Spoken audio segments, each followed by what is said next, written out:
നമ്മൾ അമേരിക്ക അല്ലെങ്കിൽ അതുപോലെയുള്ള പാശ്ചാത്യ രാജ്യങ്ങളിലൊക്കെ തന്നെ ഒരുപാട് ഇന്ത്യക്കാർ, പ്രത്യേകിച്ച് മലയാളികൾ അവിടുത്തെ ഇപ്പോൾ IT മേഖലയിൽ ജോലി ചെയ്യുന്നവരുണ്ട്. അതെ. വലിയ ശമ്പളമൊക്കെ അവർക്ക് അവിടെ ഉണ്ട്. അവർ പലരും അവിടെ സെറ്റിൽ ചെയ്തവരാണ്. അവിടെ ഒരു വീടൊക്കെ വാങ്ങി കുടുംബമായിട്ടൊക്കെ താമസിച്ച് പിള്ളേരൊക്കെ പഠിക്കുന്ന സമയമാണ്. പക്ഷേ ഇപ്പോൾ വലിയൊരു പ്രശ്നമാണ്. H1B വിസ ഉള്ള ഒരുപാട് പേര് ഇപ്പോൾ പിരിച്ചുവിടൽ ഭീഷണിയിലാണ്.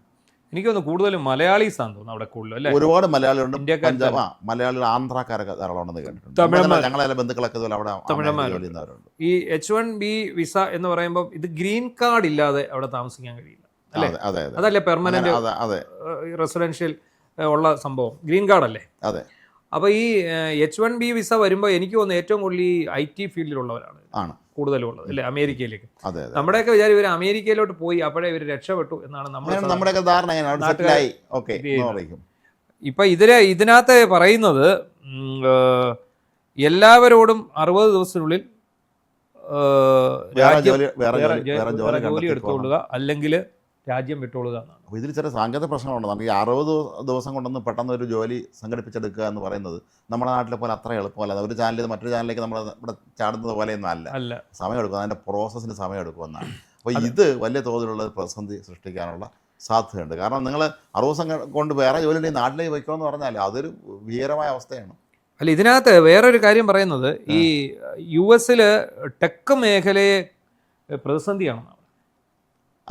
അത് അവരെ കൂട്ട പിരിച്ചുവിടൽ നടന്നുകൊണ്ടിരിക്കുകയാണ്. അപ്പം ഒരു ഒറ്റ ഇമെയിലിലാണ് ഇവർ ടെർമിനേറ്റ് ആകുന്നത്. അതാണ് നമ്മൾ ഇന്നലെ ഒരു വാർത്ത കൊടുത്തിട്ടുണ്ട് അതുമായി ബന്ധപ്പെട്ട്. ഞാൻ അത് ചെയ്തത്. അതിൽ പറയുന്നത് മെറ്റ എന്ന് പറയുന്ന സ്ഥാപനത്തിൽ വെളുപ്പാങ്കാലം 4 മണിക്കാണ് ഈ ജീവനക്കാർക്ക് മെസ്സേജ് വരുന്നത്, നിങ്ങൾ പിരിച്ചുവിട്ടിരിക്കുന്നു. ഇവർ അറിയുന്നില്ല, ഒരു ഉറങ്ങി കിടക്കുകയാണ്. കൂട്ടത്തോടെ വരികയാണ്. ഈ ആള് രാവിലെ എണീറ്റ് നോക്കുമ്പോൾ നിങ്ങൾക്ക് ജോലിയില്ല, നിങ്ങളെ ജോലി പിരിച്ചുവിട്ടിരിക്കുന്നു എന്ന് മാത്രവുമല്ല, നിങ്ങൾ അടിയന്തരമായി നിങ്ങളുടെ ആ ഓഫീസിൽ നിന്നുള്ള ID കാർഡ് മറ്റുള്ള എല്ലാ സാധനങ്ങളും തിരികെ ഏൽപ്പിക്കുക.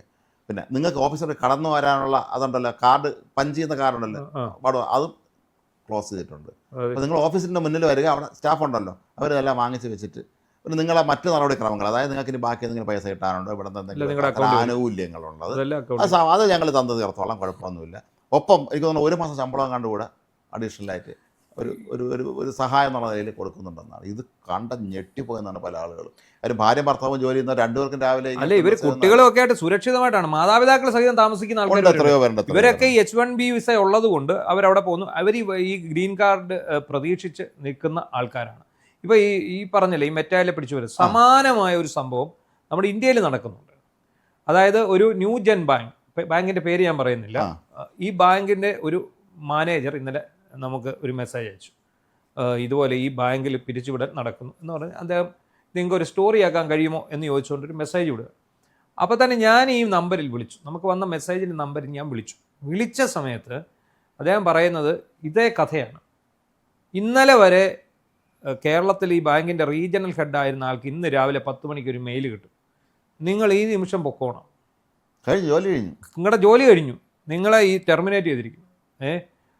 പിന്നെ ഒന്നുകിൽ നിങ്ങൾ ഗോൾഡൻ ഷെയ്ക്ക് ഹാൻഡ് തന്ന് പോവുക, നിങ്ങൾ ടെർമിനേറ്റ് ചെയ്തു വിടണ്ടായെങ്കിൽ നിങ്ങൾ രാജി എഴുതി കൊടുത്തോളുക. ഇങ്ങനെയാണ് പറയുന്നത്. വിട്ടൂന്നല്ല, നിങ്ങൾ ടെർമിനേറ്റ് ചെയ്ത് വിട്ടാനുള്ള പ്രശ്നമുണ്ട്, അതിലൊന്നുമില്ല, പിന്നെ ഇനി ഒരു ജോലി കിട്ടുകയില്ല. ഇവിടുന്ന് കൊടുക്കുന്ന ഒരു റിലീവിങ് ലെറ്റർ ഉണ്ടല്ലോ, ആ ലെറ്ററിനകത്ത് ഈ ടെർമിനേറ്റ് ചെയ്തു എന്നേ വരത്തുള്ളൂ. പിന്നെ നമുക്ക് ഒരു സ്ഥാപനത്തിലും ജോലി. അതേസമയം നമ്മൾ സ്വയം മതിയാക്കി എന്നും പറഞ്ഞ് പോവുകയാണെങ്കിൽ നമുക്ക് ജോലിക്ക്. അപ്പോൾ അതിനുള്ള ഒരു സാവകാശം ഒരു ഇതുണ്ട്.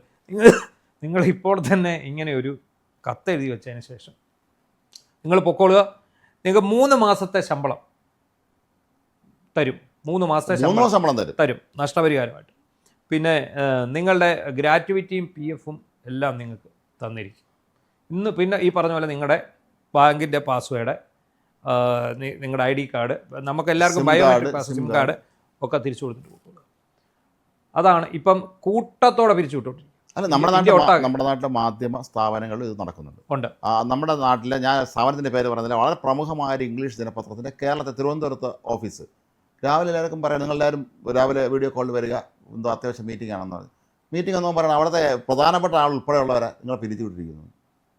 അതാണ് അത്. പിന്നെ നമുക്കൊരു കാര്യമുണ്ട്, നമ്മൾ ഇന്ത്യയിൽ ഉള്ള ആൾക്കാരാണ്. നമുക്ക് മറ്റൊരു ജോലി കണ്ടുപിടിക്കാൻ അല്ലെങ്കിൽ മാധ്യമ സ്ഥാപനങ്ങളാകുമ്പോൾ വേറെ എങ്ങോട്ടെങ്കിലും എന്തെങ്കിലും ഓപ്ഷൻ പക്ഷേ ഈ നാട്ടിൽ നിന്നെല്ലാം എടുത്ത് കുടുംകുടുക്കും എല്ലാം എടുത്ത് നമ്മൾ അമേരിക്കയിൽ ചെന്ന നമുക്ക് കുട്ടികൾ പഠിക്കുന്നത് അവിടുത്തെ ഒരു സംസ്കാരത്തിൽ വളരുന്ന കുട്ടികൾ അവർക്ക് പെട്ടെന്ന് ഇതുപോലെ ഒരു ദിവസം ഇതിലേക്ക് തിരിച്ചു പോരുക എന്ന് പറഞ്ഞാൽ ഒരു വലിയ ബുദ്ധിമുട്ട് തന്നെയാണ്.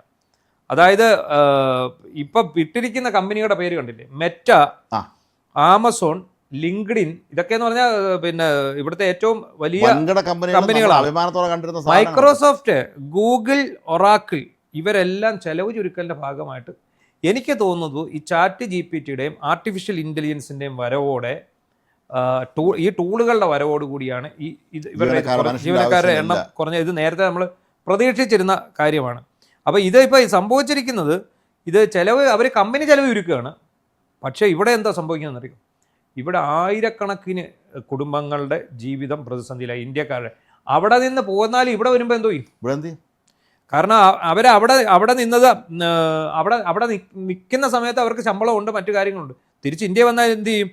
അപ്പോൾ ഈ ഇവരെ ജോലിക്ക് വെച്ചിരിക്കുന്ന കമ്പനികളുമായിട്ട് ബന്ധപ്പെട്ടാണ് H-1B വിസ നിലനിൽക്കുന്നത്. ഇവരെ ആ ജോലിയിൽ നിന്ന് വിടുന്നതോടെ ഈ വിസ ക്യാൻസൽ. പക്ഷെ 60 ദിവസം സാവകാശം തരും ഒരു ജോലി തേടിപ്പിടിക്കാൻ. അതാണ് ഈ 60 ദിവസം. അതുകൊണ്ടാണ് ഈ 60 ദിവസം കഴിഞ്ഞാൽ പിന്നെ എന്ത് ചെയ്യുമെന്ന് അറിയാമോ? പിന്നെ ഒരു തൊഴിലുടമയെ കണ്ടെത്താനുള്ള ഈ സമയം മാത്രമാണ്. അതിനോടൊക്കെ ഇത് കണ്ടെത്തിയില്ലെങ്കിൽ അവരെ ഉടനെ അവർ അവിടുന്ന് ഡീപ്പോർട്ട് ചെയ്യും. അപ്പോൾ ഈയിടയ്ക്ക് ഇതുപോലെ പറയായിരുന്നു, സ്വീഡനിലും അവിടുന്ന് ഒരുപാട് കുട്ടികൾ അവിടെ പഠിക്കുന്നുണ്ട്. എൻ്റെ അടുത്ത ബന്ധുക്കളൊക്കെ അവിടെ പഠിക്കുന്നവരുണ്ട്, സ്വീഡനിൽ പഠിക്കുന്ന കുട്ടികൾ. മുമ്പ് അവിടുത്തെ രീതി എന്താണെന്ന് വെച്ചാൽ അവരങ്ങ് അബ്സോർബ് ചെയ്യും. അവർ പഠിത്തത്തിൽ എക്സലൻസ്, നല്ല എക്സലൻ്റ് ആയിട്ട് കുട്ടികൾ അവരെ എടുക്കാമല്ലോ, അങ്ങോട്ട് കിട്ടാറുണ്ട്. എങ്കിൽ പോലും അവർ ജോലിക്ക് എടുക്കും. പക്ഷെ ഇപ്പം നേരെ തിരിച്ചാണെന്നാണ്. ഇപ്പോൾ നമ്മളെ അടുത്തൊരു സുഹൃത്ത് പറയുന്നത്, അവരുടെ ഒരു കുടുംബ സുഹൃത്തിൻ്റെ മരുമകളും മരുമകളും അവിടെ ആയിരുന്നു. മരുമകൾ പഠിക്കാൻ മാരും കൂടെ അയാൾക്കും എന്തോ അവിടെ പഠിത്തമൊക്കെ ആയിരുന്നു. പക്ഷെ രണ്ടുപേരും പഠിത്തം കഴിയുന്നു. ശരി, നിങ്ങൾ നാട്ടിൽ പോയി കൊള്ളാൻ പറഞ്ഞു, ഇവിടെ നിൽക്കില്ല. ഇതിപ്പോ വല്ലാത്ത പ്രതിഭാസമാണ്. ഈ 60 ദിവസ സമയപരിധി എന്ന് പറയുമ്പോൾ ഇതിനകത്ത് വരുന്നത് ഇവരെല്ലാം അവിടെ വീട്ടുവാടക അല്ലെങ്കിൽ ലോൺ എടുത്തിട്ടുണ്ട്, ലോൺ എടുത്ത് വീട് വെച്ചിട്ടുണ്ട്. അതുപോലെ ഈ ആരോഗ്യ മേഖലയിൽ നമ്മുടെ ഇവിടുത്തെ പോലെയല്ലോ, നമുക്ക് വിദേശ രാജ്യങ്ങളിലെല്ലാം ഒരു കോമൺ ഇൻഷുറൻസ് കാർഡാണല്ലോ. ഈ ഇൻഷുറൻസ് അവർ ഒരു സംഭവം തന്നിട്ടുണ്ട്. ഇതുണ്ടെങ്കിൽ മാത്രമേ നമുക്ക് ഹോസ്പിറ്റലിൽ പോകാൻ കഴിയുള്ളൂ. അതുപോലെ ഏറ്റവും പ്രധാനം എന്താ, കുട്ടികളുടെ വിദ്യാഭ്യാസം. ഇവിടത്തെ എത്രയോ ഇരട്ടിയാണ് ചിലവ്. അല്ല, അത് ആ വിദ്യാഭ്യാസം നടന്നുകൊണ്ടിരിക്കുന്നതിന് ഇടയ്ക്ക് കുട്ടികളെ എടുത്തുകൊണ്ട് പോരേണ്ട ഒരു അവസ്ഥ കൂടി വന്നിരിക്കുകയാണ്. എന്താണെങ്കിലും നമ്മളിതുപോലെ ഇപ്പം നമ്മൾ സുരക്ഷിത തൊഴിൽ തേടിയാണ് നമ്മൾ വിദേശ രാജ്യങ്ങളിൽ. നമുക്കിവിടുന്ന് ശരിക്കും മൈഗ്രേറ്റ് ചെയ്യുക എന്നുള്ള ഒരു പദമായിരുന്നു ഉണ്ടായിരുന്നത്. പക്ഷേ ഇപ്പോൾ ആ മൈഗ്രേഷൻ എന്ന് പറഞ്ഞ് നമുക്ക് പറയാൻ പറ്റില്ല, എപ്പോഴാണ് തിരിച്ചു പോരേണ്ടതെന്ന് അറിയാൻ പറ്റില്ല. ഇപ്പം Canada, US, Australia, Germany, Italy, UK, Ireland, അങ്ങനെ ഒരുപാട് സ്ഥലങ്ങളിലേക്ക് നമ്മൾ പോയിക്കൊണ്ടിരിക്കുകയാണ്. അപ്പോൾ എല്ലായിടത്തേക്കും നമ്മൾ ഈ ഇന്ത്യക്കാർ ഇടിച്ച് കയറി ചെല്ലുമ്പോഴത്തേക്ക് എന്താണ്, അവിടെ മൊത്തം ആഗോള തലത്തിൽ തന്നെ ഇന്ത്യക്കാരുടെ പിന്നെ എണ്ണം മറ്റു രാജ്യങ്ങളിലും വളരെയധികം. ജർമ്മനി പോലുള്ള രാജ്യങ്ങൾ അവിടെ ഈ നവനാസികൾ എന്ന് പറഞ്ഞ പഴയ നാസികളുടെ പുതിയ രൂപത്തിൽ ഈ നാട്ടുകാരിവിടെ മതി, മറൻ രാജ്യങ്ങളുള്ളവർ ഇവിടെ വന്ന് ജോലി നോക്കേണ്ട, ഞങ്ങൾ അവസരങ്ങൾ അവരില്ലാതാക്കുന്നു എന്ന് പറഞ്ഞിട്ടുള്ള ആക്രമണങ്ങൾ വരെ നടക്കുന്നുണ്ട് അവിടെയൊക്കെ ഉണ്ട്. അപ്പോൾ ഇതൊരു വലിയൊരു അപകട സൂചനയാണ് ശരിക്കും പറഞ്ഞാൽ ഈ കമ്പനികൾ ഇപ്പോൾ ഈ ചെയ്തിട്ടുള്ള പ്രധാനപ്പെട്ട കാര്യം. മാത്രമല്ല വേറൊരു ദുരന്തം കൂടെ ഉണ്ട്. ഇതേ സ്ഥാപനങ്ങൾ ഇന്ത്യയിൽ കമ്പനികളുണ്ട്.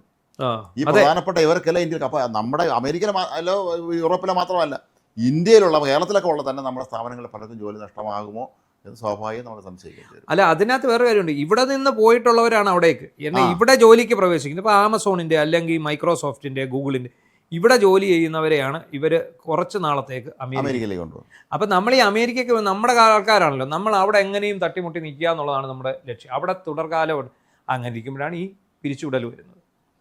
എന്താണെങ്കിലും വലിയ ഇന്ത്യയുടെ സമ്പദ് വ്യവസ്ഥയെ തന്നെ ബാധിക്കുന്ന തരത്തിലുള്ള, അതുപോലെ ആയിരക്കണക്കിന് വിവിധ രാജ്യങ്ങൾ, ആഫ്രിക്കൻ രാജ്യങ്ങളുള്ളവരൊക്കെ ഉണ്ട്. പക്ഷേ അത് അവരെ സംബന്ധിച്ചിടത്തോളം ഇത് വലിയൊരു ദുരന്തമാണ് ശരിക്കും. നിന്നാൽ ഉറക്കണിട്ടൊക്കെ നിങ്ങളെ ജോലി ഇല്ല എന്ന് പറയുമ്പോൾ അതാണ്. അത് വേറൊരു രാജ്യത്ത് നമ്മൾ തിരിച്ചു വരണ്ടേ, തിരിച്ചു വരിക, ഇവിടെ എന്തെങ്കിലും ചെയ്ത് ശ്രമിക്കുക, അത്ര എളുപ്പമല്ല. മാത്രമല്ല ഈ IT മേഖലയൊക്കെ സംബന്ധിച്ചിടത്തോളം ഇവർ അമേരിക്കയിലൊക്കെ ഉള്ളവരപ്പോൾ അതിൻ്റെ ഏറ്റവും അഡ്വാൻസ്ഡ് വെർഷൻ അറിയാനുള്ള ആളായിരിക്കും. അവർക്ക് നമ്മളെ നാട്ടിൽ വന്നാൽ പോലും ഇവിടെ അതിനുള്ള സംവിധാനം അവർക്ക് ഉണ്ടാകുമോ, ലഭിക്കുമോ എന്നുള്ള ഒരു ചോദ്യവും അവിടെ ഉയരുന്നുണ്ട്.